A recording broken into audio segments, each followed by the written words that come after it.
So today I'm going to show y'all how to set up y'all's prints for Chitubox. And this is the program that we use to mm, like set up our resin prints. So yeah, so pretty much you can see on the screen we have uh, my basic file setup structure as I download new stuff. I try to keep everything organized. And so that way, if I'm trying to print off a particular door or something like that, then I can actually get in a general direction of the stuff that I want to print without having to search for everything. So like you can see here, like the rocket launcher and grenade launcher that I printed off earlier in an earlier video. This is just like a preview for it. Oh, bad. Sorry, I have cats. So anywho, um, so what I'm working on right now is a 1/12 scale version of a Dark Trooper. And so as I go through each one of these pieces, I like to keep note on which ones I've printed and which ones I might still need to print. So I use my tags in that kind of way. So one of the issues that I had was on my chest piece. It comes with these pins, and I had a bad print. They got stuck to the plate, so I actually had to go through and separate that out. So I had to pull the pins away from the chest piece, so I didn't print off an extra chest piece because that costs money. So yeah, so I mean, as of right now, I have all these pieces. They're finally printed off, so I'm gonna start constructing it, and painting it, and stuff like that, just to see how it stacks. So anyway, with those folders that are open, all you need to do is you can just click on whatever STL that you want to print off, and you can just drag it straight into Chitubox. Chitubox. I don't know. It's kind of hard to pronounce. So, I'm dragging this Death uh,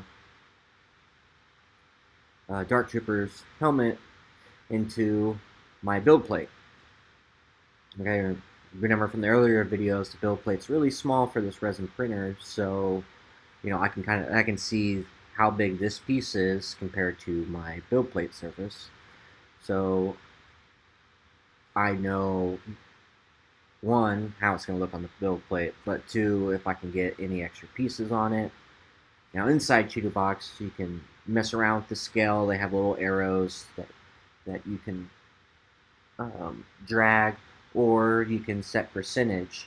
Now, if you go through and you find some armor that's at life-size scale, then you can reduce the percentage down to 8.33, and that comes out to 1/12 scale. You can also go through and rotate your STL. Now, for these particular files, there's a lot of extra pieces that come with them. So if it was just the helmet, I would have this thing angled.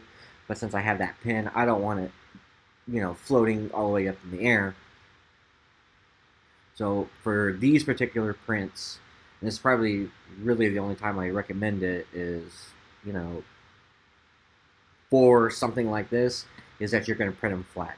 Most of the time, you're going to print your stuff at like a 45-degree angle. That helps your resin, like excess resin, come off, and it helps with like your lines and stuff like that.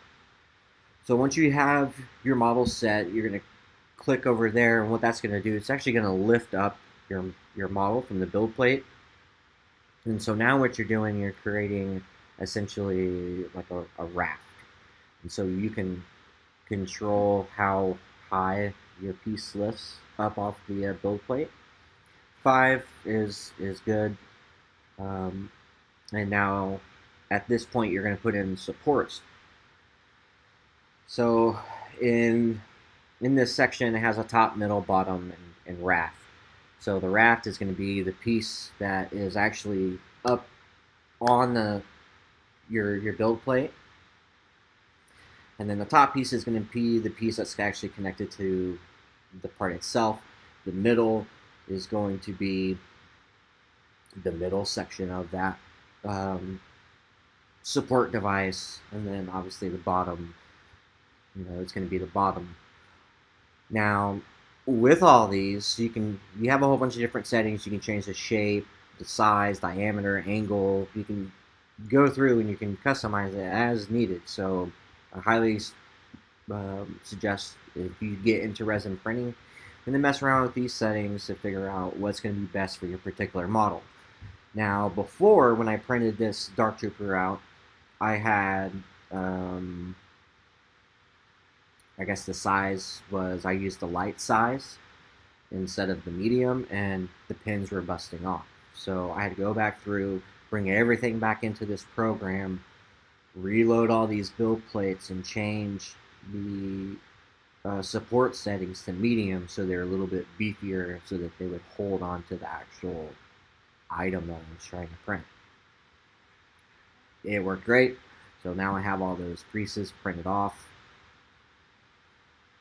So once you're good, you like what your support settings are, then you click on plus platform down there at the bottom, and the program's going to go through and it's going to add all these support set to hold up your build plate or hold up your print. And you can see the bottom portion of it is the raft. So that's what all these little supports are going to hold on to as they hold on to your actual print. You can go through and you can remove stuff like this piece. You click on it and click delete, and now it's gone. So now that's one less piece I have to go through and try to correct. There's also supports on the inside, and so you can use your own discretion if you need to add supports. You want to kind of beef up just to make sure like your print doesn't come off. And then you can go through and you can add supports, which is what I'm going to do to this pin, because I already know from my previous prints that the one support that this program, I guess, calculates is not enough. Because what ends up happening is that as your build plate moves down and it starts developing that next layer, once it needs to go to the next one, it's going to start lifting up, and that's going to create suction. And so suction is obviously what was pulling these pieces off. So, and it didn't get that far into the print before it actually filled. So any like flat spots and stuff like that, like obviously the bigger it is, the more support and beefier support you're going to want, or else it's just going to get pulled off. So that was another reason why I went through and I changed my supports. I made them beefier just to hold on to all the prints. Now in settings, you can see I have my logo Mars. You change what type of resins that you're using. So it's already has Elegoo products that are in here, and then I had to go through and add my Ceratec Fast, which I absolutely love. You go through, you can mess with the density, how much it costs per liter, and then what that will end up doing is once you actually slice this and then go to save it, it's going to tell you, and I'll point it out at the end once we get there, how much that print's going to cost you to make. So this next thing, this is all about all of our print settings, how many millimeters, how fast do you want it to lift the print up before it gets before it starts the next phase. So these are all my settings. A lot of them I didn't change; they're good as they are. But if you have different machines, you might have to change them. So once I decided that, yep, we're good, you're going to click slice, and now it's going to go through and it's going to slice it. Now you can see in this on the right side, it's showing you what's happening at which layer, how many layers it is. And so essentially what you're looking for is anything that sticks out, and they're called islands. And there's an actual button over on the side that you can click, and it will show you any islands. And that's something that's going to print that has nothing to attach to, so it's just going to float off and not actually print.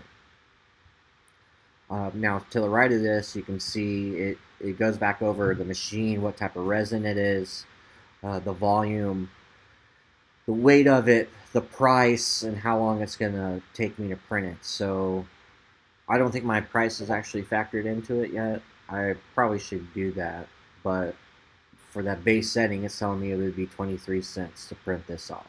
It's going to take uh, 2 hours and 45 minutes, roughly. So at this point, you would click Save, and it's going to ask you where do you want to save this file at.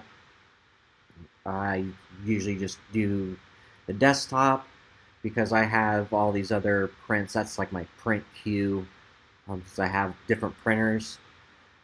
So I'll just go ahead and save to the desktop, and then at some point I'll put it onto a flash drive or a card, and then I'll move that over to my little queues. So now I've hit save, it's going ahead and it's saving its file type, which is at CBDDLP or some. It's a crazy file type.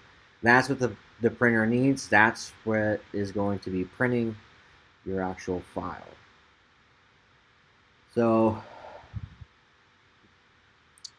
I think at this point I'm pretty much done with everything. So like I said, the next portion would just be put it on a flash drive, take it down, get it on the printer, and then do what I need to do to print. Fill up the printer with resin, find the command, hit print, and we're good to go. So I think that pretty much kind of covers how this whole printing process works. So if you're scared to get into printing, you're like, well, I don't know how to print. Like, that's it. Find STLs, you put it in your program, you mess around with some settings, and that's it. It's not like 3D modeling. So you follow this video, you can get stuff printed. But anywho, I am currently on day 2 of my celebration for Marine Corps birthday and Veterans Day, so it's been kind of slow. Been taking it kind of easy. Been also working on catching up painting my. I have weapons and stuff that I needed to weather. Kind of straightening up my area and processing and working on other videos. But I've just been taking it easy, honestly. So I got some new content that's coming pretty soon. So I will catch you guys in the next video.